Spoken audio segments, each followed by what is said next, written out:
from Kerala, from Okay. central Kerala. This Because the place, name kind of told me you were also a fellow Malayali, so I just wanted to check about that. yeah, I'm Okay. from this. I don't know if you know this place called Thiruvanmandur. It is between Chenganur and Tiruvalla. Okay. All right. I'm not familiar with the place, so but still, I have spent, and I didn't spend that many years in Kerala, but you know how it is. You're always going back to your mom's maternal house and your father's place and all Yes, that. correct, correct. So every vacation, so in a year, at least twice I go to Kerala. So that's how. Yeah, uh, yeah, same. Except for this COVID, which has kind of interrupted. That's right. Okay. All right. So I think we can start. Uh, my dear students, today marks the final session of what I planned for you. We hope you found the sessions that has happened so far gave you matter for reflection and left you a more informed person than before. We have consciously kept this session, today's session, for the very last because this session deals with a very crucial skill. All of you must have heard of this phrases become all these buzzwords, critical thinking. What exactly does that mean? Why is it important? In basic terms, critical thinking simply implies unbiased, logical analysis of facts. Other people then go on about critical thinking skills, other related skills like problem solving, decision making. We make decisions all the time. Sometimes it blows up in our faces. At a time when we are surrounded by an overload of information, how do you keep an open mind? How do you analyze? How do you infer accurately? I know that, come politics with the same set of facts, I can have a completely different inference, and my colleagues may have a completely opposite interpretation, same set of facts. So, how do we do that? How do we see the larger picture? How do we see the impact at the micro level and the macro? For me, the ability to think critically is important both in personal and professional life.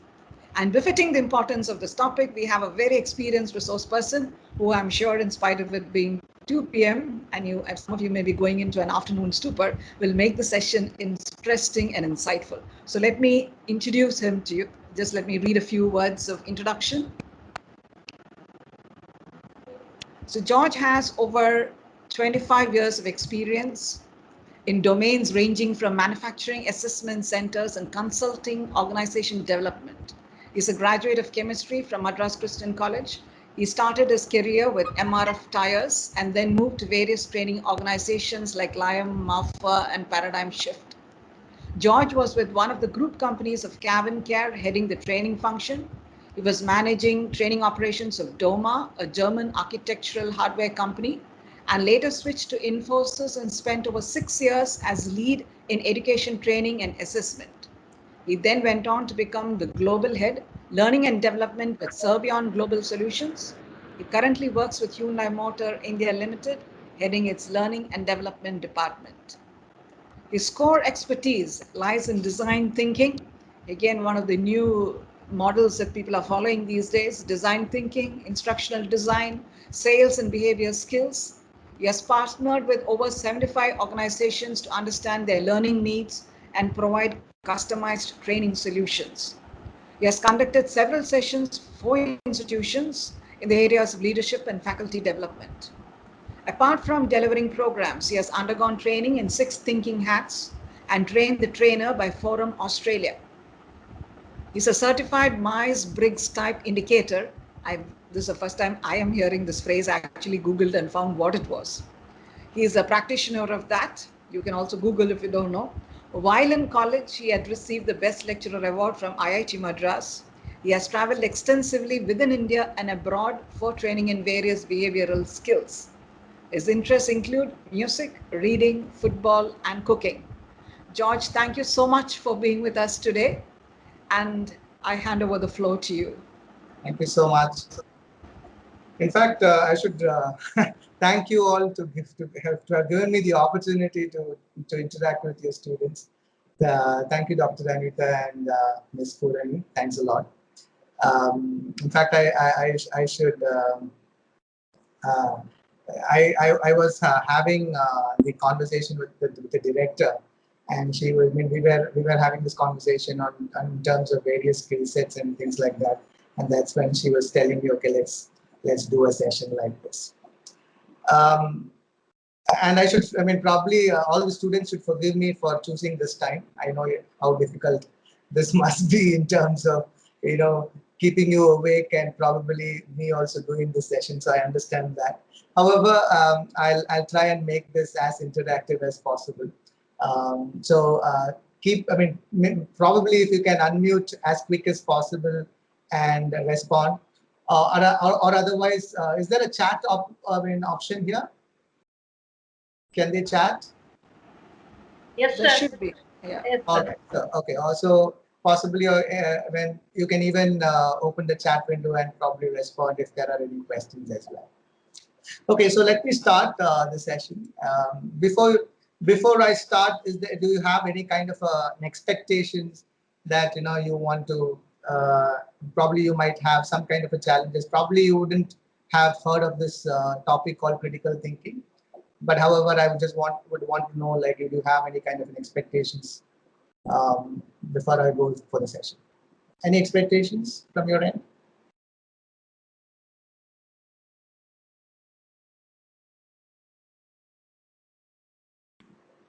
Looks like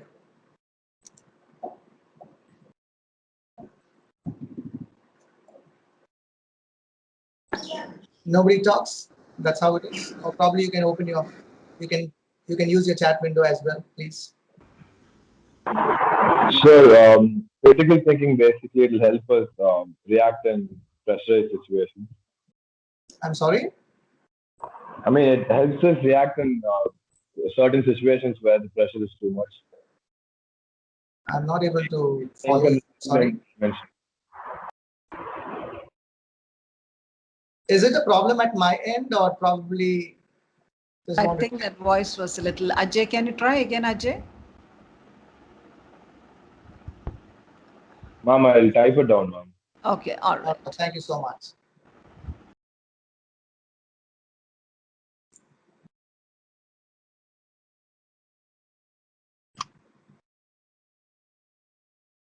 You're able to see the slide? Yes, we can. All right.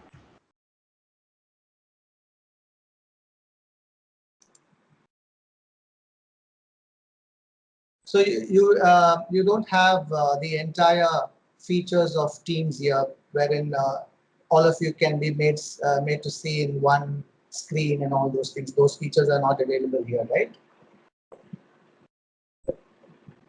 Because I use the same thing at office, but then I don't see those features here. Josh, I this am is not Davis very. Sundari here. Actually, Yes. we have, yeah, I'm Dr. Davis Sundari. And this is actually an educational version where we will not have these all the industry features here. All right. All right. No Yeah, problem. it's a Thanks. new initiative of MS Teams. During lockdown, they have started this and we have purchased that. All right. Okay. No problem. Thank you. Thank you. Okay. So let's start with the session. Did I get the question from Ajay? Did he? So it says chat in channel meetings is only available to team members. I'm not able to see those chat. Sir, shall I help you? Is it Yes. audible? Ajay is Yes. asking. Ajay is asking, help us react in various situations where there is too much pressure. Okay. Helping you in react. Okay. So he wants to know how to react when there's a lot of pressure. That's what he says, right? So, no, sir, I mean, I just define critical thinking, what it is Oh, you're actually. defining what critical thinking is. Okay. All right. Thank you so much for that. Thanks a lot. Okay. So let's start. So these are some of the learning objectives today. Probably by the end of this 1.5 hours, 2 hour session, you will be able to do all these things. You will be able to understand the importance of critical thinking. and why is it important? Why should you, probably develop this skill and acquire this skill and develop this skill of critical thinking? So you will be able to define what critical thinking is, and also one of the most important thing is to differentiate critical thinkers to non-critical thinkers. Mm, After that, you will also list down some of those skills that is required to be a critical thinker, and also acquire and develop them as well. So these are some of the learning objectives for the session. So let me, there's a small kind of riddle for you. It's not a riddle, but then I'm sure that many of you would have, you can even search on Google and get the answer, not a problem. So here it is, remove 5 letters from the sequence and form a word. It's pretty simple. Any responses, quick responses? Remove 5 letters from the sequence and form a word. Not a sentence, word.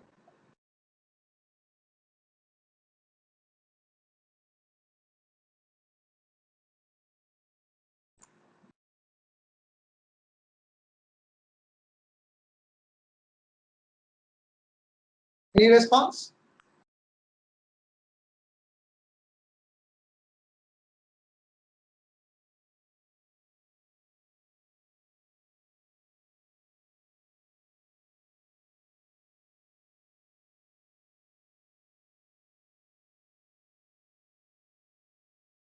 Intellectual. Intellectual. Okay, any other answer? Thank you. I don't see any. So if you remove 5 letters from this sequence, and you should not rearrange the remaining letters, just remove 5 letters from the sequence and form a word.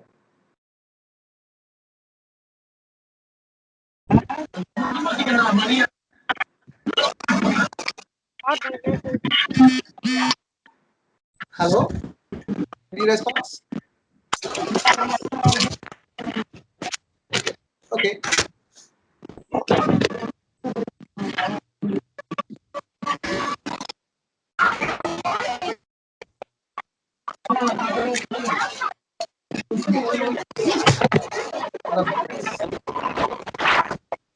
Folks, if you're not speaking,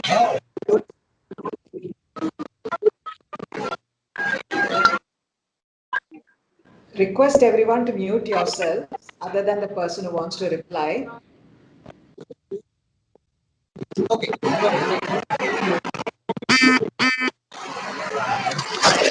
Please mute yourself, Pavitra.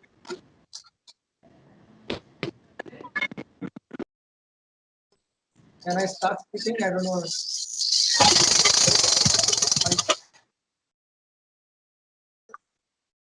Hello? Purni, do we need to hard mute everyone, Purni? Because there's a lot of disturbance. All right. Sunil, you need to mute yourself. I think one by one, people are getting unmuting by mistake. Sunil? Everybody's on mute, but still, now it's okay. I mean, am I audible? You are.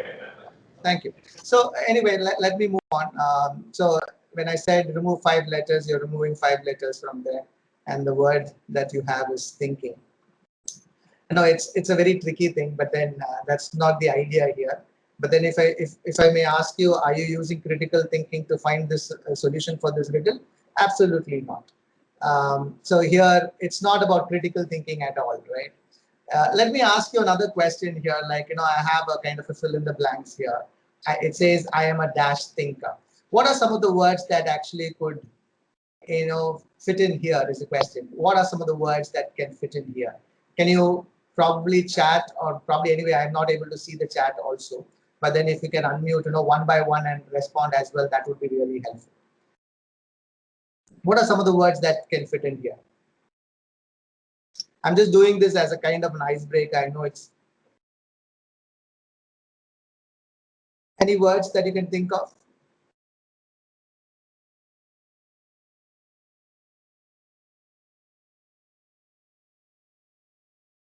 Sir, Arvind Babu said it's positive thinker.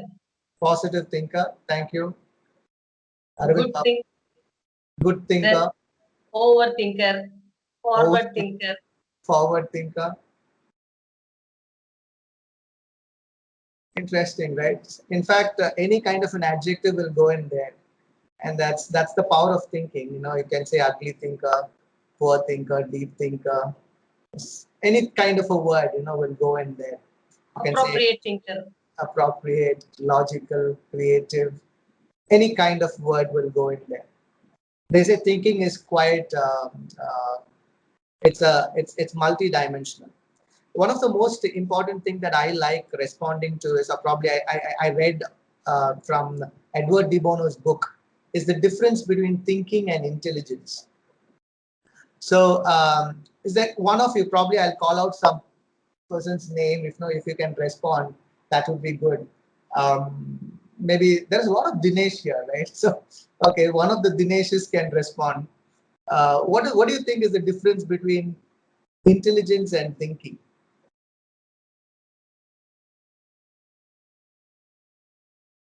Difference between intelligence and thinking. Probably I should call out the specific person's name. That Dinesh R. Are you there?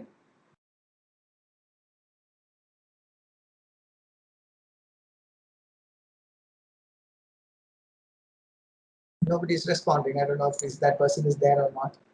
Okay, who can respond? Like the difference between thinking and intelligence. And it's pretty interesting. It's an insight that you would have. Anybody can respond. Please unmute yourself and respond. What is the difference between thinking and intelligence? So thinking and what, sir? Thinking and intelligence. So thinking is what we think, sir. Yes, okay. Intelligence is when we have good knowledge about something. Okay, intelligence is when we have good knowledge about something. Okay, that is fine. What is thinking then? Thinking is whatever goes on in our mind, sir, about the thing. When we see a particular thing, what goes on in our mind about the thing is called thinking. Okay, so don't you? Who's this, by the way? Sir, I'm Mohammed Amir, sir. Mohammed. Good, Mohammed. Thank you for responding. Mohammed, don't you think that those are thoughts that keep coming? If I say the word thinker, right? Probably I'll give you an example here, and with this example, this is what I have learned from those books, and these two words are completely different. The word thinking and intelligence. So if I may ask you, which is in the order, which is more better? Is it thinking or intelligence? And many of you might be thinking that intelligence is more important than thinking, or being a thinker for that matter. Many of us could believe that way, but it is not so. Many of you would have, I'm sure that most of you would have gone through your 10th standard math exam, right? Of course, that's a silly thing to ask. Anyway, so if I ask you a question, probably from your 10th grade, a math question, and most of you would be answering this question as well. Let me ask you this question right now. I see a tree 5 or 50 meters away from me. I see a tree 50 meters away from me. I'm looking at the top of the tree at an angle of 45 degrees. What is the height of the tree? And I'm sure that many of you might be smiling, or probably oh, this answer, this question I've answered many a times. Uh, how many of you would be even thinking of a right angle triangle in your mind? Many of you would be doing that, and probably even thinking about it in terms of, okay, the tree is here 50 meters away from me and all those things. You'll be drawing that in your mind. And the answer to this question is also pretty simple, because it's a kind of a tan 45. Tan 45 is opposite side by adjacent side. Tan 45 is equal to 1, and therefore the height of the tree is also 50 meters. Pretty simple, right? But if I may ask you, whoever is answering this question, have they used their thinking or have they used their intelligence to respond? If I ask you a question from your 10th grade, what are you using to respond to that question? Are you using your Intelligence. thinking or intelligence? Intelligence, sir. Very good. Why intelligence? So maybe thinking is like there will be many ideas flashing in our minds. That is thinking, sir. Okay. Intelligence is the best idea and the correct idea which we can be like which can be followed out of it. Sir. Okay, you still say that intelligence is better than thinking, is what you're saying, right?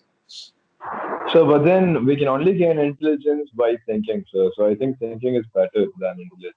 When you're left in deep thoughts, that leads to gaining of intelligence. Very nice, very nice. That's really good. Who says that? Ajay, sir. Ajay, that's really nice. So when you're left in deep thoughts and probably good ideas keep coming, and possibly that could improve your intelligence as well. That's very nice. That's what you said, right? Yes, sir. Great. In fact, your answers are right in terms of you use only intelligence to respond to that question, because what you already know and you store in your brain as memory or knowledge, when you apply that knowledge, it's called intelligence. Or in simple words, if I say what is intelligence is, it's the application of knowledge that you already have. I repeat that, the application of knowledge that you already have is intelligence. So if I ask you questions from what you have learned, probably you would have learned it from your school, your college, or probably through experiential learning, or they call it what school and college learning is called as scholastic learning. So all these, whatever that you have learned and you have stored in your brain as knowledge, and you apply that knowledge when a need comes, that's basically intelligence. Then what's thinking then? Thinking is when you don't know something about it. Probably you're faced with a problem now and you don't know how to solve that problem. You don't have solutions in your brain already. Then you'll start thinking about it. So when you're answering to that question in terms of, I gave you a question in math, right?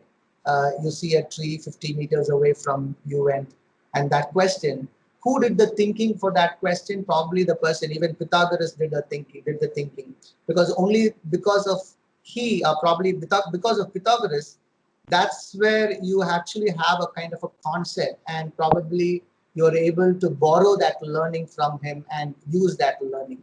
So when you're a thinker, you start creating concepts.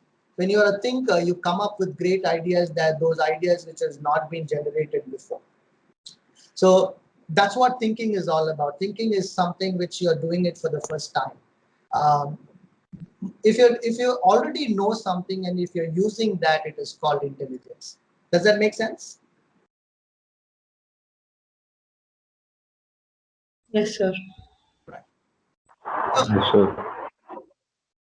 You have this site called criticalthinking.org. It's the foundation for critical thinking. It's an international foundation for critical thinking. The primary objective of this foundation is to promote critical thinking in colleges and schools, so that the professors and the teachers understand what critical thinking is. Thereby, they can teach their students. It's one of the most important skills. Uh, in fact, in the year 2010, the American Management Association, AMA, did a survey. They did a survey to understand what are those critical skills required for the future generation. And that was the kind of a survey that they did in 2010. And guess what are the 4 skills? They came up with 4 critical skills that students need to have, probably to become a very good workforce. So what do you think are those 4 critical skills? I have those pictures there possibly, and the good thing is all those skills start with the letter C. So it becomes easy. Can you just unmute yourself and probably shout out some of those skills, that is those 4 critical skills? It's pretty easy. All those skills start with Conversation, communication. I'm sorry? Conversation, Communication, very good. calculation, I'm sorry? Cooperation, Cooperation. Okay, cooperation. Sir, calculation, patience. Calculation. Calculation. Okay, that is because you have all those numbers there. Okay, it's not calculation. Probably I got the wrong image there. I'm sorry about that. Conversation. Okay, the first one what you said is communications, perfectly right. The second one is you said cooperation. I give it to you. It's collaboration. There's a difference between collaboration and cooperation. I'll talk about that as well. Okay, the third one is creativity. Sorry for that image. And and the last one is what we are dealing today. It's critical thinking. So the four critical skills required for the future generation are these: communication, collaboration, creativity, and critical thinking. Uh, so you were talking about cooperation, right, or teamwork. Collaboration is a skill probably it's a component of teamwork. But how is it different from any other word that you talk about, maybe teamwork or something like that? I mean, I'm just going away from the subject of critical thinking because you talked about the word cooperation. I'm just giving you the explanation, that's all.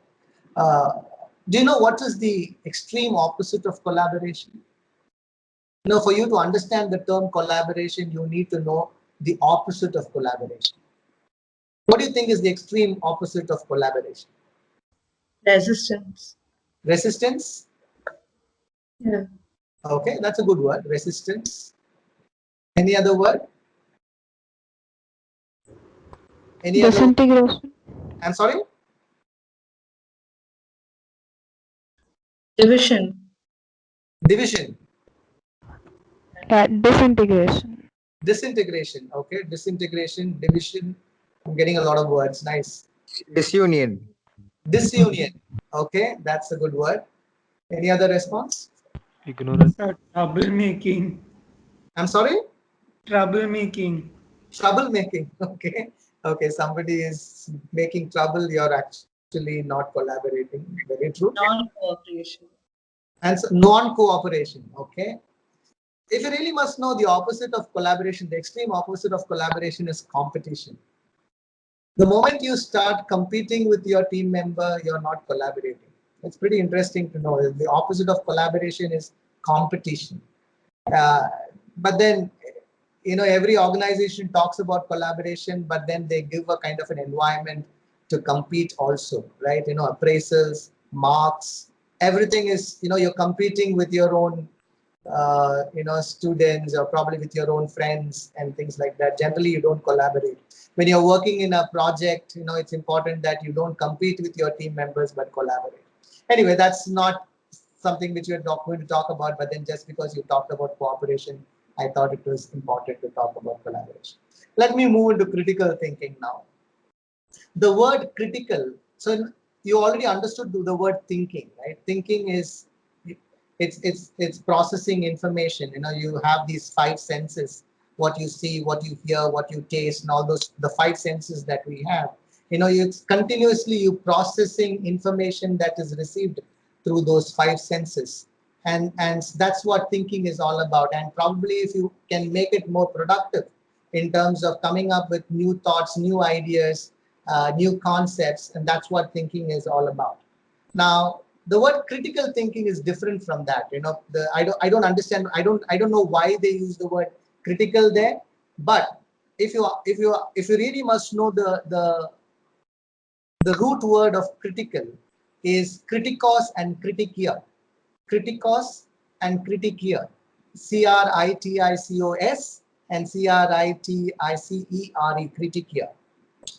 It means it talks about discerning judgment, or probably the standards that we have to make those judgments.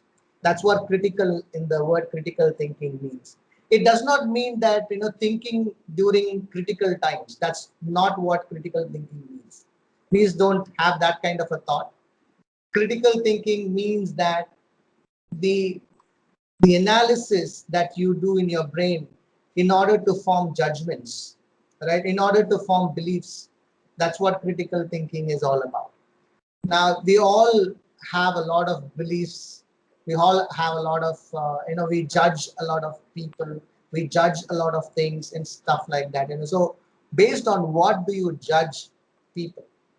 Now, if I say, I have one of my friends with me, if I say that that person is a good person, or probably if I say that person is a bad person, I'm actually concluding that, saying that this person is a bad person. Based on what do I assess that person or judge that person and say that he or she is a bad person or a good person? First of all, those standards should be correct in terms of, who says those standards are correct. And because based on my standards, I'm judging people, right? Who says those standards are correct? A critical thinker would always question those standards, whatever they are judging or probably they want to make as a belief, right? Let me go into a little more deeper into what is critical thinking. When your thoughts are, I'm talking about many of you talked about thoughts coming in, right? And when your thoughts are self-directed, it is disciplined, monitored, and corrected. All these things you got to do it yourself in terms of, so it's self-directed, it's quite disciplined. What you should know what you're going to think about. Basically, there is this term called meta thinking, right? Thinking about thinking.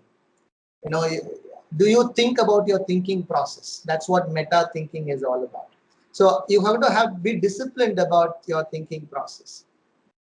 You monitor your thinking, so it's basically garbage in, garbage out. Basically, if you think of wrong things, and possibly that's what your actions and things would be at the end of the day. So you monitor your thinking process, and sometimes you got to be corrective as well. This term in psychology, it could be called as value clarification. Not every time that you learn from significant elders, your teachers, people, it may not be right many times. How often do you correct your thoughts? So this is called value clarification. So your thoughts being directed, disciplined, monitored, corrected, probably have a kind of a path, a correct path, is what critical thinking is all about. Now, at the end, you've seen this word. This is a sentence. It's all about good thinking, rational and unbiased, factual, with using factual evidences as well. Here, I would like to ask you a question here. What's the difference between faith and belief? What's the difference between faith and belief? Any thoughts?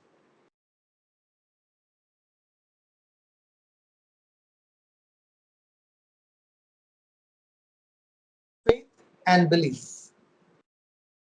Who wants to respond? So could you repeat the term? I'm sorry? I mean, can you repeat the term, sir? I want the difference between faith, F-A-I-T-H, faith, and belief. What do you think is the difference?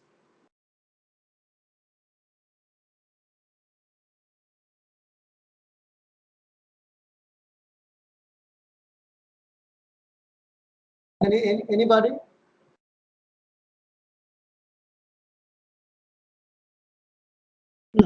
Okay. Sir, for faith, you need belief, sir. I'm sorry? For faith, you will need belief. For faith, you need to have belief. Okay. All right. In fact, the response that I'm going to give you about the difference between faith and belief is not my concept. There was this person in India, probably, recently he received an award for the best, for the greatest critical thinker. He received this award called the Richard Dawkins Award. I don't know if you're aware of this person called Javed Akhtar. Recently, he was awarded the best critical thinker, and he's an Indian, right? And so he was interviewed, and he was asked this question in terms of what is critical thinking is, and for that he actually came up with these two words: the difference between faith and belief. Hello, is there anybody who wants to respond? So faith is complete trust.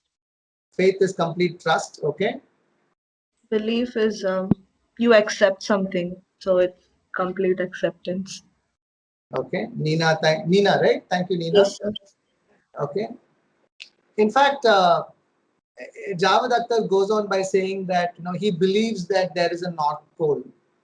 He believes that there is a North Pole. The reason why he believes that there's a North Pole is because there are people who have visited the place. And science proves that the Earth is a sphere, and when it's a sphere, you have a top part of the sphere and there is the bottom part of the sphere. So there has to be a north part, a pole and a south pole. And so that's why he believes that there is a North Pole. There are people who have gone there and probably taken pictures. And he also believes that if anybody's got so much of money, you can also go visit that place. So if you have these evidences in place and then it's called the belief system, that you strongly believe that there is a North Pole because this is based on evidences that you have. So when you believe in something without evidences, then it's called faith. There is this term called blind faith also, because that's not the right term to use, because faith by itself is blind because you're believing in something without evidences. That's what faith is. So critical thinking is more inclined towards belief system and not faith. So this is what generally, this is the explanation that Javed Akhtar talked in his interview, and he gave this difference between what faith is and what beliefs are. Any thoughts on this? Anything? Anybody who wants to say something or probably add to what I have said? Any thoughts?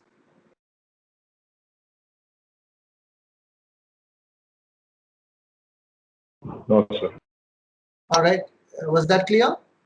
The difference between faith and belief? Yes, sir. All right. Yes, sir. So if I want to define, these are picked from the white papers. I was talking about this site called criticalthinking.org. It's an international foundation for critical thinking. I picked up few white papers from their research papers. There are lots of research papers in that site. Probably I picked it from there, and these are some of these two definitions I really liked about critical thinking. The first one says the careful application of reason in the determination of whether a claim is true. And the second one I liked even more. It says judicious reasoning of what to believe and therefore what to do. So before you take in something into your brain and actually make that as a belief, but then you got to ask a lot of questions. You should have a lot of evidences before you believe in something. And especially in these days of the WhatsApp fake messages and stuff like that, think about it. There are a lot of messages that keeps coming into you. Especially into your WhatsApp group and probably from your friends. Why should you believe that, first of all? Do you have evidences to believe all those messages that keep coming to you? And some of us happily forward that as well. Immediately when you get a message, you quickly forward it to all your friends. I know some of them are quite funny, hilarious. It's not a problem. But then some of them are fake propagandas that people have, some intentions people have, and based on that, they keep sending you messages. So it is our responsibility. You got to be a critical thinker there in terms of, first of all, why should you believe whatever the messages that keep coming to you?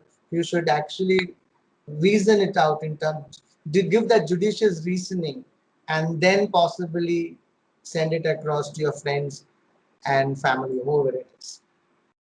So it is very, very important to be a critical thinker there. So the next question is, why should you be a critical thinker, right? The benefits of being a critical thinker. Now, if you look at this, it talks about being a leader, right? And it's one of the most important or probably the one of the biggest component of being a leader, right? Because when you are a leader, you're going to manage people. Please understand that in the manufacturing terminology, there are these 4 M's that they talk about. 4 M's are man, machine, money, and material. Now, it's easy to manage machine, money, and material, but it's very difficult to manage people, right? Man. And so, the reasons are very, there are a lot of reasons, why it's difficult to manage people. Because every individual have their own set of values. Every individuals have their own set of belief systems, and also their bundle of emotions as well. So each individual, they come to you, they actually, when you're going to build a relationship with every individual in your team, and they might say something, they give you that information. All these information that comes to you, you got to be a critical thinker and make sure that you reason out all those things and then respond to them. So it's one of the biggest component of a great leader. If you are not a critical thinker, then it becomes very difficult to become a leader. And one of the let me ask you this question: who is a leader? I mean, that's a very simple, most often asked questions in many leadership forum. Who's a leader, or how would you define a leader? Any thoughts on this?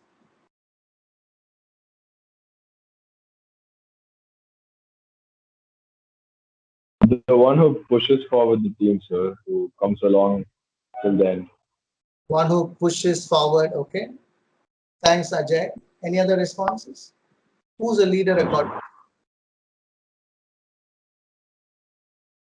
Any other response? Team. The one at the forefront of any team. One who is in the forefront of any team. Okay. Thank you, Mudashir Ahmed. Any other? So leader is someone who can see how things can be improved. Who can see things and improve? Okay. Thanks. Who says that? Nina? Muskan and Fatima. Fatima. Thanks, Fatima. Yes. Yeah. Someone who can guide and empathize with people. Who says? Atharva says. Who? Nina.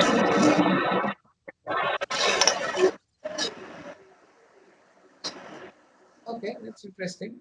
Somebody used the word empathize. That's pretty interesting. So leaders are someone who leads, who guides the team and lead the team to victory. Who guides and leads the team. Okay. In fact, thank you for all your responses. Thanks a lot. Thanks a lot, students. Thanks a lot. In fact, I like folks. Can you all go on? Thank you. In fact, I like this definition of being a leader. A leader is one who's got a genuine interest in developing others. I repeat, a leader is the one who's got a genuine interest in developing others. So it's not about people following you, or it's not about you having a title. It's not about you are a CEO or a CFO. It's not about any of those things. It's about the interest that you have in developing people around you. Now, if you are developing people around you, then you are a leader. Now, how would you go about developing people? You got to teach people, you got to coach people, you got to counsel them, you got to facilitate with them. You do all these things, to develop people around you. Teach, train, coach, mentor, counsel, all these things that you do. Now, please understand that if you want to coach people, if you want to teach people, it is important that you have to acquire the skill of critical thinking, right? You need to know what has to be taken. you got to reason out a lot of things. You got to analyze, all the information that keeps coming to you. Right. So that's why the benefits of being a critical thinker is, as you grow in the ladder, of whether you're on the corporate ladder, or it's in the technical side, or probably it's entrepreneurial, whatever it may be. I think it is important that we all deal with people, right? And what the most important thing is the belief system that you have while running your business, or probably in the role that you play. It's all about the belief system that you have, and our actions are based on the belief systems and the value systems that we all have. Okay, here is a question again. Can you tell me what event is this? A kind of a event in history. Any thoughts?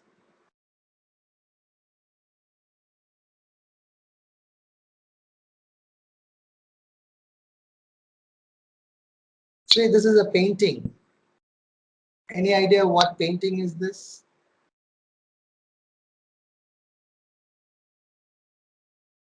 If you can identify the painting.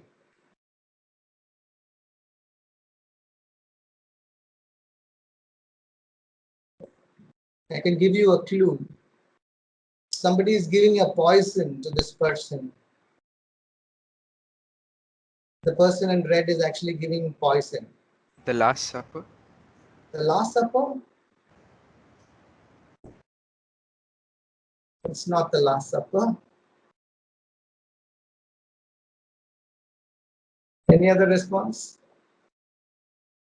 I think they'll need more clues, George. You'll have maybe somebody, as to who he is and where he stands in history. Maybe they'll be able to guess even that. The poison is hemlock. Is it Socrates? Yeah, it's So Socrates. is this Socrates? That's the Socrates. It is Socrates. Yes, that's good. So probably in 399 BC, I think so. And probably my history is not that great though, but I think it's 399 BC. Socrates was sentenced to death. And he had to take hemlock. The reason why Socrates was sentenced to death was because he's a philosopher and probably changed a lot of youth in his time. But then many of the people did not like him dying, and that's where the picture talks about that people are crying when he's taking this poison. In fact, there's a page denoted or devoted for Socrates in the website that I talked about, criticalthinking.org. I talked about the foundation of critical thinking, right? In that website, there's a page completely devoted for Socrates. So this term critical thinking is not very new.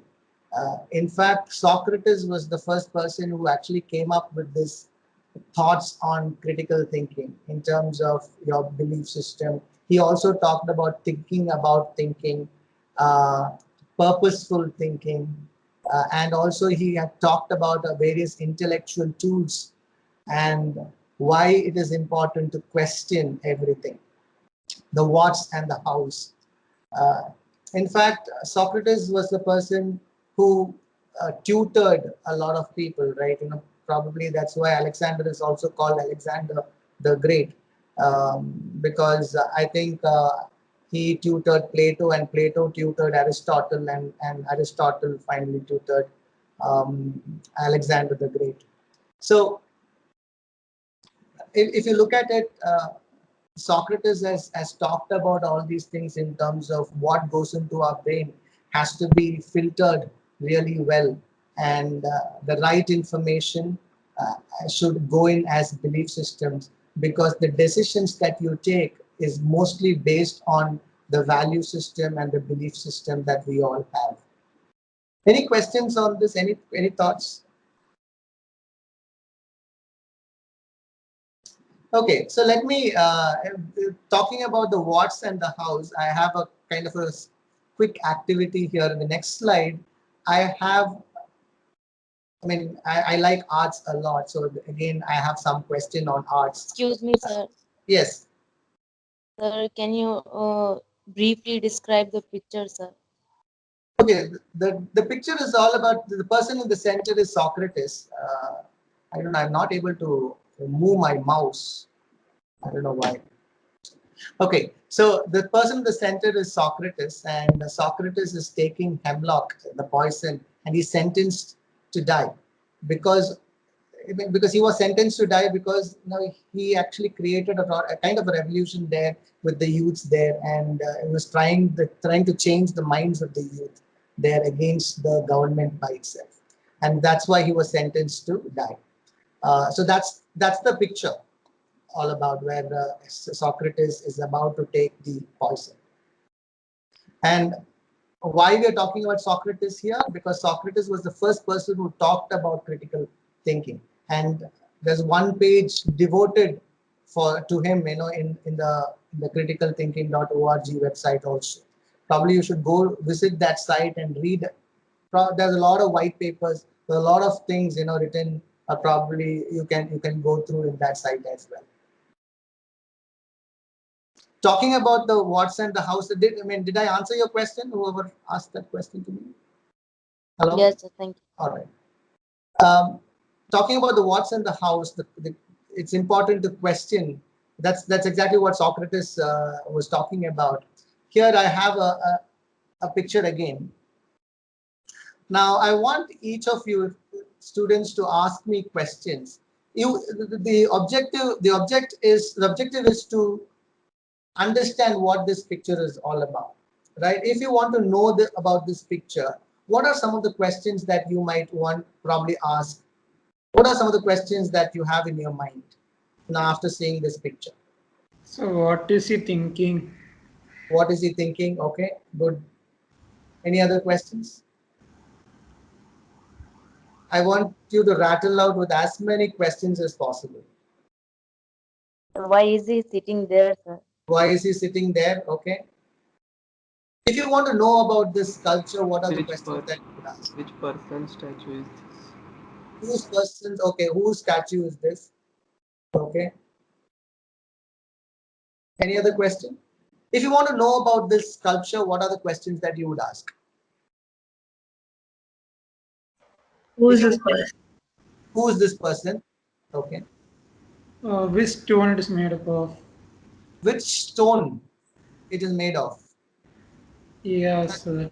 Very nice. That's a good question. Which stone it is made of? I still haven't got some very important questions. Sir, where it is located? Very nice. Where it is located? Very good. Any other response? Any other Why question? does it look like this person is thinking? Okay. Why does it look like that this person is thinking? Okay. When was it sculpted? Oh, very nice. That's a good question. When was it done? Okay. What was the artistic intent behind it? What was the artistic intent? Okay. So what is the purpose of this sculpture? Okay. Somebody asked me finally. Somebody asked just now. Who made it? Oh, who created the sculpture? Okay. So who sculpted it? Yes. So what is the purpose of this sculpture? What is the purpose of the sculpture? Yes. Very nice. I'm happy to get a lot of response to this question. In fact, very nice. I think these questions are important. That's when you will be able to get a complete picture of this sculpture, if you ask me. So many of the questions, if I had to answer, the person who sculpted this is Auguste Rodin, and in fact, Rodin is written on that on the stone beneath, Rodin, Auguste Rodin, and he had sculpted it in various base material. He's done it in stone, rocks. He's done it in metals, and I think there's over 28 sculptures like this all around the world. And this is called the thinker. Somebody asked for the purpose. In fact, he started calling this sculpture as the poet, and then later on he started calling it the thinker. In fact, this is located in France in the Rodin Museum, and this underneath the statue is where he was buried. So it's pretty interesting, you know. So the more questions that you ask, you get to understand a lot of things. And so it's important. Socrates said it right in terms of, like, you know, the what's and the hows are pretty very important, and it's better to ask questions, understand, and probably don't, you shouldn't be believing what I'm saying also, because if you blindly believe what I'm saying right now, then again you are not a critical thinker. You have to go check. Probably, if it's possible, you can go to France, go to the Rodin Museum. All those things can be done, right? Or probably you can use Google nowadays. There's a digital in this digital world, you can actually be there as well. You can take a digital tour of this place. So a lot of things can be done, and then you believe whatever I've been saying, you know, so far. Then you are a critical thinker, right? So that's the story of the thinker. I think it was his last art form before he died. He did a lot of other sculptures. He did a lot of other paintings as well, but this was his last, I suppose. Probably you should go read about this. There's a lot about August Rodin as well, and it also talks about that if you look at the person, he's a kind of a strong man, you know, physically built really well, but then he's sitting and thinking. So it says that a strong person also should, I mean, everybody has the ability to think, but then it is important that we should all think, right? That is the purpose of this entire sculpture itself. Any questions that you have? Any thoughts? Anything that you wanted to say?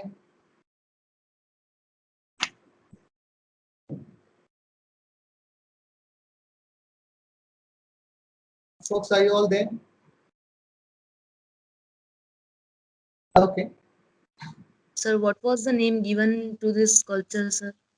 It was, I told you that earlier it was called The Poet, and later on they started naming it The Thinker. So if you search search on Google The Thinker, you'll get a lot of pictures of this of this sculpture. Okay, as I gave you in the objectives, I told you you will understand the difference between a critical thinker and a non-critical thinker. So I have so many words here. So a critical thinker uses dash to form judgments. A non-critical thinker uses dash to form judgments. So I have few words in the middle, right? I have words like analysis, inherited opinion, facts, superstitions, structure, reason, opinions, a lot of words like that. So where do you think that these words fall? Would it go on the top or would it go in the bottom? That's the question. Any thoughts? Like, probably you can unmute and start speaking, right? In terms of, it's pretty simple, I'm sure that you have the answers. Analysis and facts, logic. Yes, analysis, facts, logic. Where do you think that goes? At top. Top, right. Anything else? All the others go to the bottom, is it? So reason. Reason, where do you think reason will go? At top. The top. Okay. So let me talk about some of these words. Superstitions.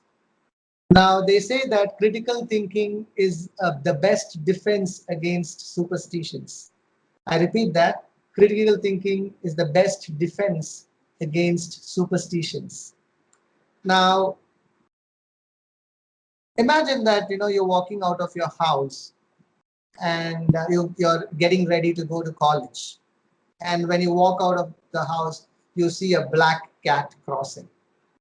In these, I don't know, now the millennials don't believe in all these things, but I'm sure that there are inherited opinions that your forefathers would have told you that, or somebody from some significant elders would have told you that while you walk out of the house, a black cat crossing or a cat crossing you is a bad omen or a bad sign. So possibly you will walk inside and then later leave your house, right? This is so superstition. A lot of things like that we follow, superstitions. Any superstitious belief that any one of you have in this group? Any even big guys, probably there are cricketers also believe in certain things. They are also superstitious. Some of them carry some colored handkerchiefs. Some of them wear a particular colored dress. A lot of things like that. There are a lot of superstitions that people follow. Now they say critical thinking is the defense against superstitions. There are two things that happen here. Like when you blindly believe something's being transferred to you and you act accordingly, then you are a non-critical thinker. Anybody wants to say something?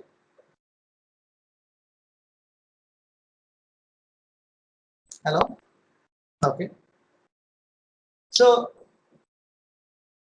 let me take you to that story again. Probably that incident. Imagine that you're walking out and a cat crosses. You can do two things. One, you can blindly believe and you can walk into the house and then you are a non-critical thinker. When will you be a critical thinker? You will be a critical thinker when you actually test it. Like, when you say test it, you say, okay, let me see what happens. Okay, now the cat has crossed. Let me see what happens. Let me go ahead and see whether the day is going to be good or bad.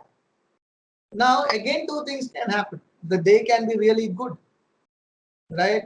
Now you have a different belief system. Your forefathers or probably your inherited opinions that possibly that people had said something has changed now. So you have generated new belief systems or you have created new belief systems. So it is important that critical thinkers have to create new belief systems more often, right? By testing your existing belief system. So existing belief systems has to be tested more often and created new beliefs, and you have to start creating new belief systems. That's why I said that critical thinking is the best defense against superstitions. Now think of another thing can also happen. Now you went out and the day was good. I mean, the day was bad. You probably met with an accident or probably the day was really bad. You lost an opportunity. Things like that would have happened. Now, think about it then.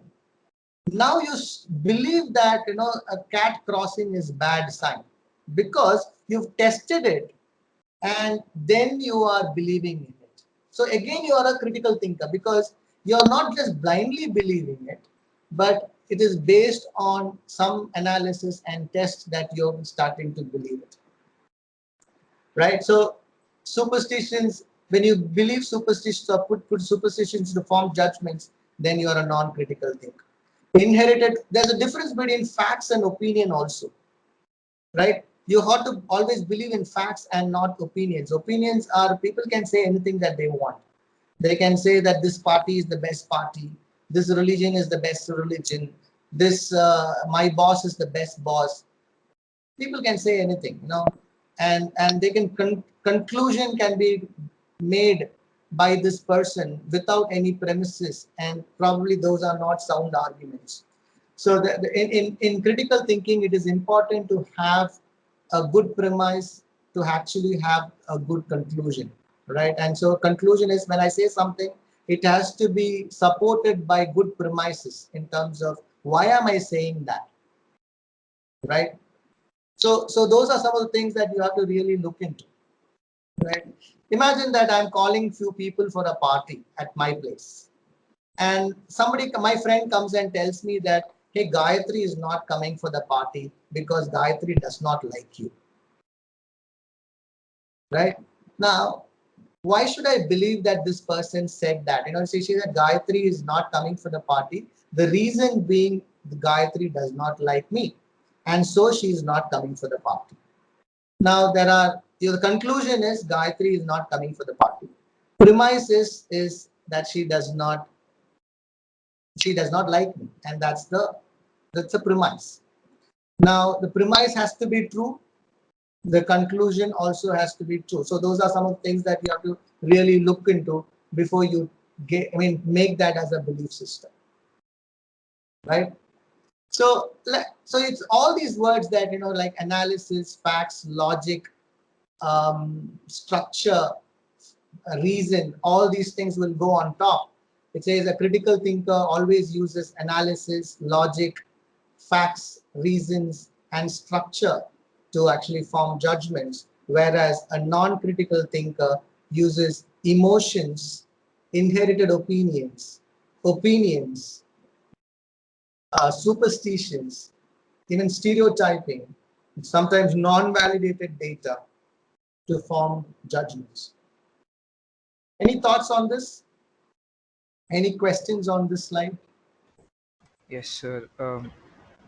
If suppose we were to mediate between two people and one of them was a more logical thinker and the other person was commending superstition based on the fact that he or she had actually tested it out and had seen superstition at work.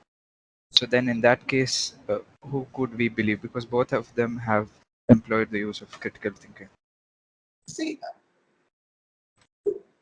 so this is more personal, right? If you're going to believe in somebody, one, you have to test it, right? So just because the other person has gone through something and actually says that, I went through this and I believe in it, yeah, okay, that it is that person's belief system. And it's a question of whether he or she is a critical thinker. The question is, are you a critical thinker in believing certain things? Okay. Right? Now, have you tested it? Have you analyzed it? Have you done some kind of a research? And then you believe in certain things? That's what a critical thinker would do. Okay. Make sense? Yes. Right. Any other questions? Any other thoughts? Thank you for that question.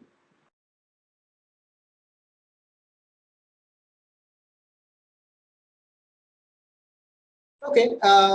So this is something, again, it's an activity that I want you to do. I want one of you to interpret this slide.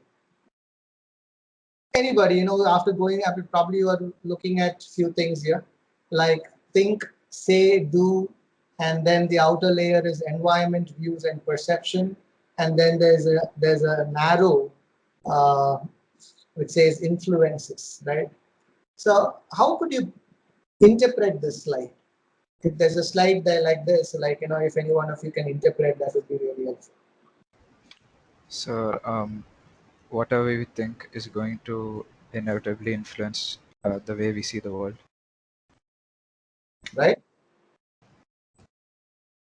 And it's also going to affect how our actions and what we say. Correct. Okay.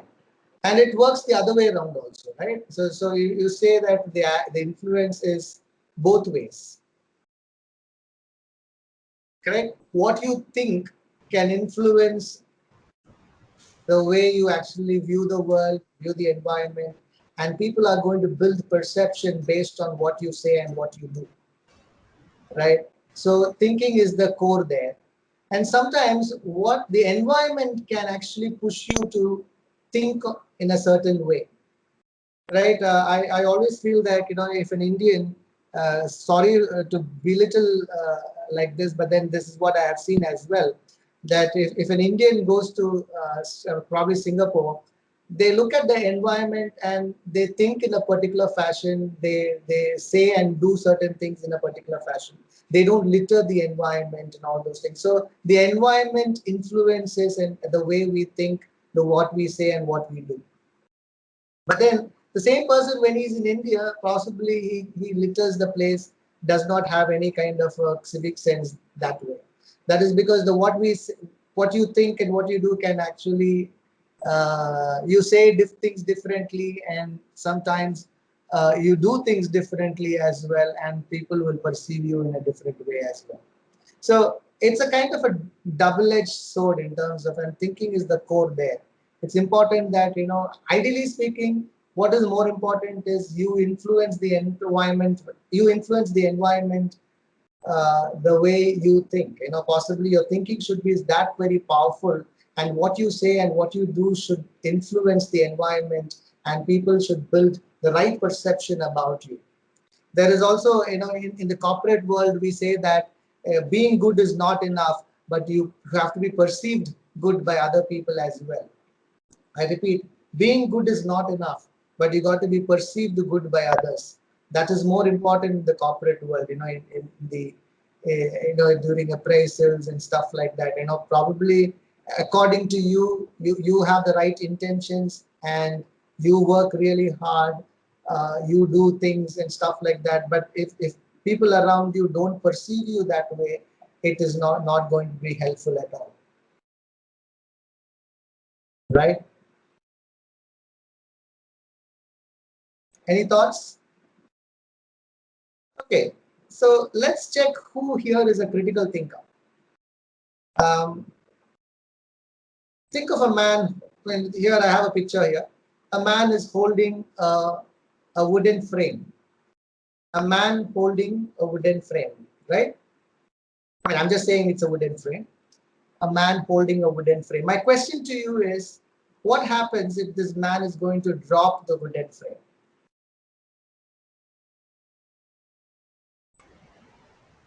Any responses? Assuming he's not in space, the frame is going to fall. Very nice. Who says that? Mazen. I'm sorry? Mazen. Mazen. Okay. Any other response?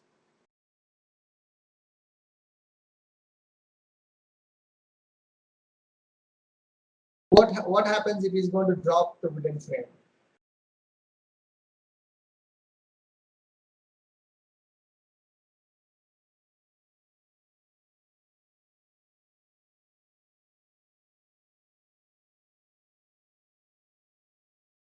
I'm not getting any response at all. Sir, he might be hiding something on his head. Okay, And might be hiding something. it get visible after he drops the. He become okay. He become more visible after dropping the wooden frame. Okay. Any other response? It hurts his leg. I'm sorry. May it hurts his leg. He might hurt his leg.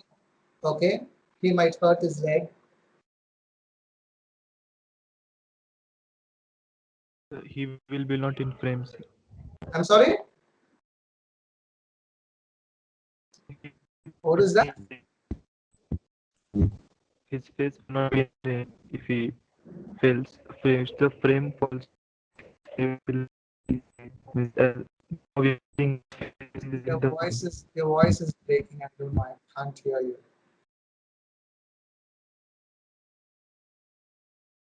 Okay. So the reason why I asked this question is, a critical thinker never jumps to an answer. So in fact, the first person who responded, he said, assuming that if he's in space, or probably if he's not in space, he said that, and then he responded. Probably if he had asked me the question like, hey, where is he standing? That would actually, because it is very, very important to clarify a lot of questions clarify a lot of things, before you jump and answer to any of the questions. I just asked, a man is holding a wooden frame. What happens if he's going to drop the wooden frame? Right? And it is very, very important to clarify a lot of things before you answer to such questions. Anything for that matter, because it's all about it's all about having a bigger picture in terms of understanding the scenario and then probably responding to that scenario. Somebody asked me that question, probably when there is a lot of pressure, how would you respond? In fact, I always say, there are two words. One is response and the other one is react. Response and react. So response has logic in it, react has emotions in it, right? So many times we are very impulsive and we react to situations. Um, in fact, Stephen Covey himself talks about it in terms of he tells this as a 90-10 principle, where we say that 90-10 principle is all about uh, many times we react in terms of when there's something bad happens. Probably the example that he gives in that article is that when you're ready to work or probably ready to go to college, a small kid comes and drops coffee on your dress. That's the example that he gives. What happens? What would you do at that moment, right? So 10% is not in your control. That's what I said, because a kid coming and accidentally dropping coffee on your dress is the 10% what can happen in your life. But then it is important that how you respond and react would determine the rest of the 90%. And that's exactly what Stephen Covey says. How you respond or react. Response is when there's logic in it, and react is when there is emotions in it. So sometimes you react to it because you're angry and you shout at your kid, you you do a lot of, probably throw some tantrums there, shout at people, and probably when you go to office you might forget something. So the 90% will not be good if you start reacting to situation. But if you start responding to the situation when there is logic in it, because you understand that the kid did not do deliberately, and so possibly you can and take some time, go up, change your dress, and probably go to office in a very peaceful way, then you're responding to the situation. So it's all about whether you're reacting or responding. Here, when I ask you a question, you're jumping to answers is more like reacting to situations, right? It is important that you have to use logic, analysis, and then respond to situations rather than react to situations. Any questions, any thoughts? So if you had asked this question, like, where is this man standing? If he's standing underwater, think about it. And if he's dropping the wooden frame, it will go up and float on water. Like the other person said, if he's standing in space, then probably it will, there's no gravity there and it will float if he's dropping the wooden frame. Only if he's on Earth, possibly it will fall down due to gravity. So it is important that you have to ask some of the questions, right questions, before you jump to conclusions. And that's one of the critical, I would say, attribute of being a critical thinker. There are many types of thinkers. You have astute thinkers, logical thinkers, emotional thinkers, liberal thinkers, systemic thinkers, and creative thinkers. Now, they're all different types. Some of astute thinkers are people who wants to be alone. If something happens, they close their doors, get into a room, close the doors, and probably think all by themselves. They call astute thinkers, insightful thinkers. Logical thinkers, they use data and they do a lot of analysis, and that's they are logical thinkers. Now, when I say emotional thinkers, though I said that when you use emotions to form judgments, you are not a critical thinker. But then you also should analyze emotions.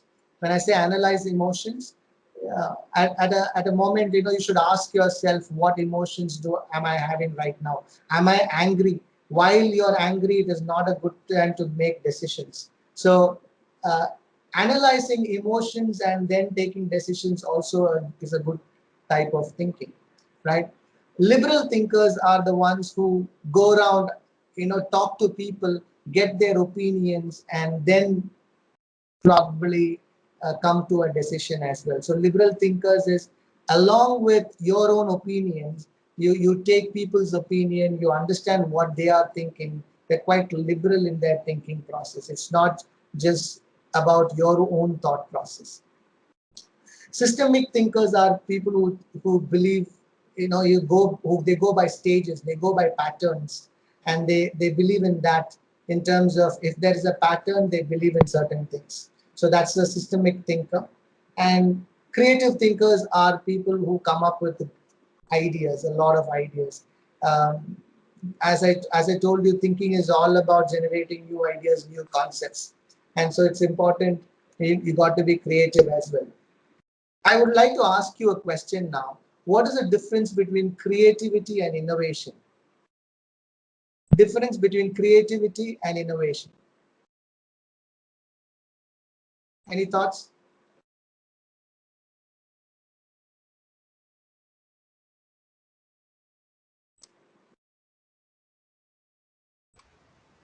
The usual, sir. The think outside the box. Once you gain different perspective, a creative person will always think of new ways to approach a problem. So they're going to find and innovate better than a person would logically. Okay, so what is innovation then? Finding new ways or exploring new ideas. Okay, then what is creativity? As in the definition, sir. No, according to you, what does it mean? What do you mean by when you say creativity? What does it mean? Being imaginative. Okay, any other thoughts? Thanks, Mazin. Thanks a lot. So creative is like thinking something new, sir. Okay, that's what? What is that? Innovation is like introducing something new. Thinking something new is creativity. Innovation is? Introducing something new, sir, like. Introducing something new. Yes, sir, making it like productive. Very nice, very nice. That's really good. Nice, thanks, Arvind. Thanks a lot. Any other response?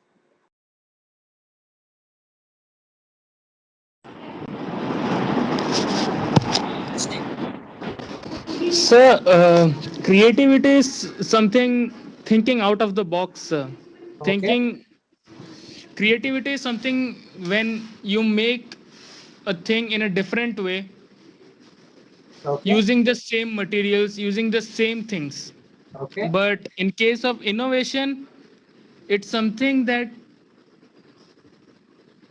works in a different way. Although it has to be meant for a particular reason, but it also works in a different way. Okay. All right. Thanks, Abhishek. Any other responses? Sir, creativity means to unleash the new ideas, and innovation means to implement them. Oh, very nice. That's nice and very, very close to what Arvind said. So this is Fatima, right? Yes, sir. Thanks, Fatima. Very good. In fact, I go with what Arvind and Fatima says about what creativity and innovation is. Creativity is a skill. I'll tell you that creativity is a skill. It is, what's the skill all about? The skill about, if you have a skill, you have the skill of generating ideas, then you are a creative person. If you have the skill of creating new ideas.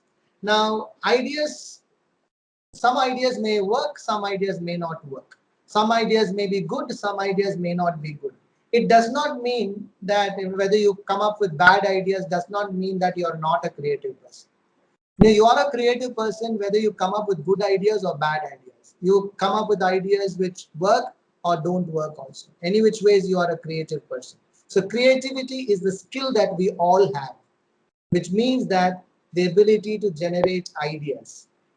Now, ideas that work, that means you pick up one good idea that you have generated and you transform that idea into a product or a service which actually gives a lot of value to the society, then it becomes innovation, right? So that's what innovation is. So ideas that work and leads to a product, service, or or any, I mean, anything that which is helping the society, which adds a lot of value, is what innovation is. Many times we talk about uh, some of the innovations that that people have done. Let me talk about this word now. Any North Indians here? I'm sure that there could be a lot of North Indians here. I'm sure that you would have heard this word called jugaad, right?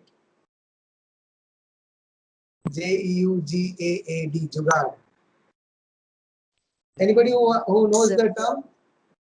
Yes, sir. Atharva. Okay. Fatima. So what is jugaad? Doing something like creativity only, but Indian Like word for creativity. creativity. So there, I mean, I'm giving you this as a homework. You should go understand what jugaad is. I mean, I understand that's the meaning. The meaning of jugaad is basically, it's a temporary fix that you do. Doing something, getting something done is what jugaad is all about. But how did this word come, or from where did this word come? Some is an interesting topic for you to go and do some research. If you must know, jugaad is a vehicle. Jugaad is a vehicle used in the northern part of our country. They make these Jugaad vehicles in Punjab, Ludhiana, that area. Probably you should go read about it. It's a pretty interesting story. There was a case against Jugaad in the Supreme Court as well.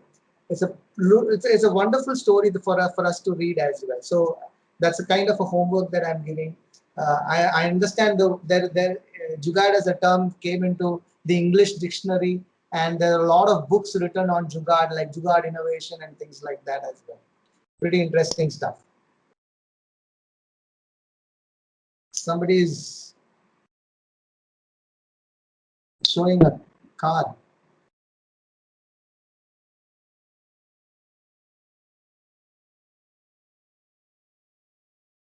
Irwin,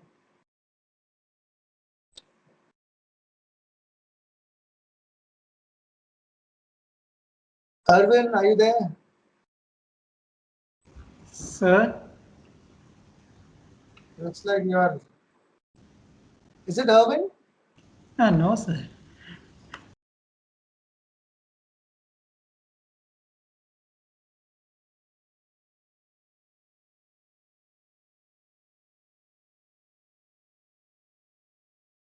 Hello.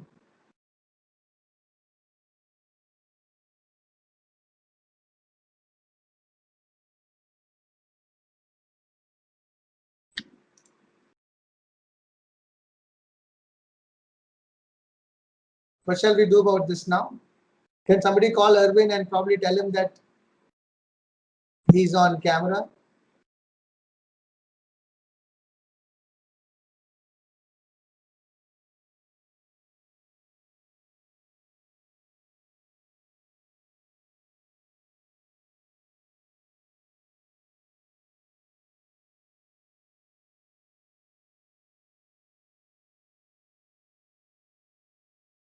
Okay. All the others, are you here with me? Yes. So at the end of the session, this is something that I wanted to let you know. Um, if you probably, I started the session with this learning objectives, uh, the importance of critical thinking in judgments and belief system. Now you know what critical thinking is all about. And we have also differentiated critical thinkers to non-critical thinkers. And probably we also talked about some of the skills required to be a critical thinker in terms of asking the right questions, not to react, but to respond to situations, and so on and so forth. This is just the tip of the iceberg. It's critical thinking as a session. I'm not.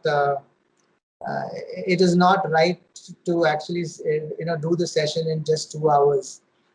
If you must know, there are a lot of things beyond this in terms of reasoning, the different kinds of reasoning, what are some of the arguments, different types of arguments, and all those things. I've not gone into all those things because those are quite theoretical in nature. I mean, even these things, whatever I have discussed now is also a little bit theoretical and conceptual. But then I tried it. I tried to make it more interactive so that you guys would enjoy the session as well. So that's it from me. I hope it was useful for you. Any thoughts, any questions that you have, I'll be happy to. I'm very happy to respond. Uh, Please let me know if you have any questions.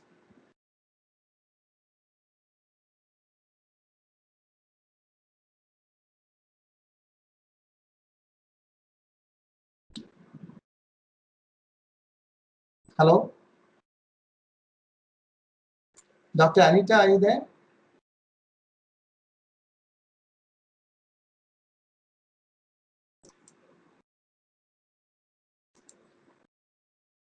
Ms. Purani, are you there?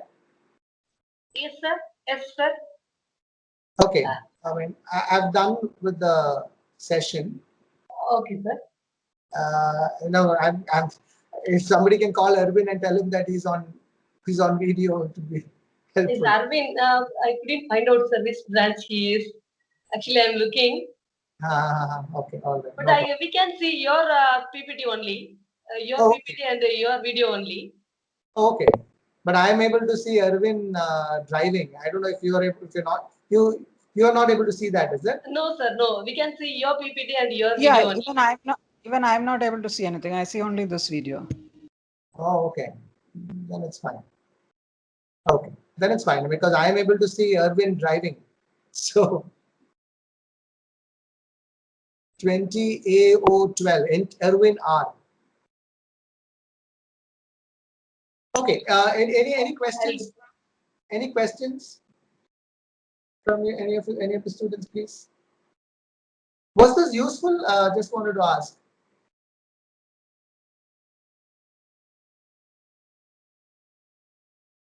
Yes, sir, it was useful. Okay. So what are some of the things that you're going to do after this?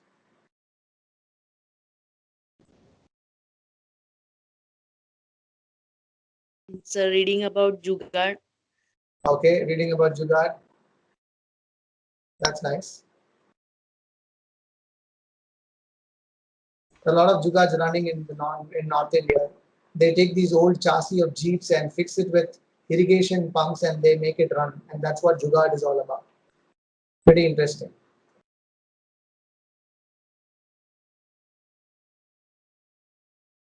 Okay, so that's it from me. Thank you so much. I hope you enjoyed the session and learned something on what critical thinking is all about. Thank you very much.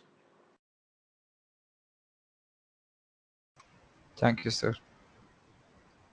Thanks a lot. Thank you, sir. Thank you, sir. Thank you, sir. Yes. Thank you so much.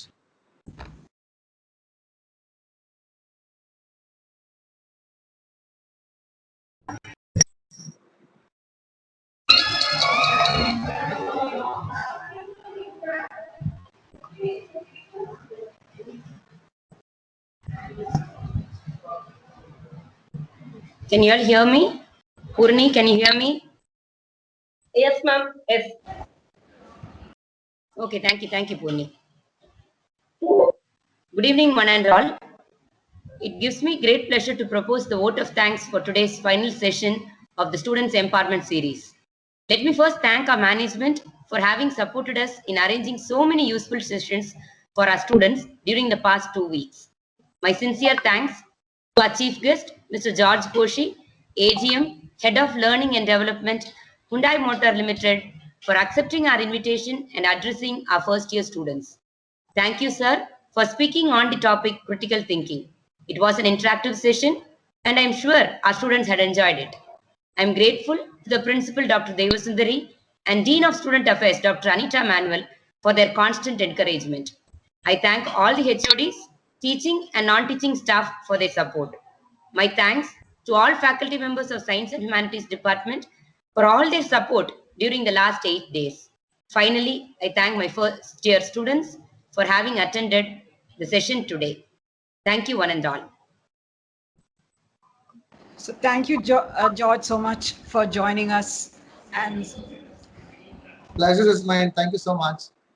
And special thanks to Annie ma'am for connecting us both, to bringing you here for this session. It was a wonderfully interactive session. Thank you so much.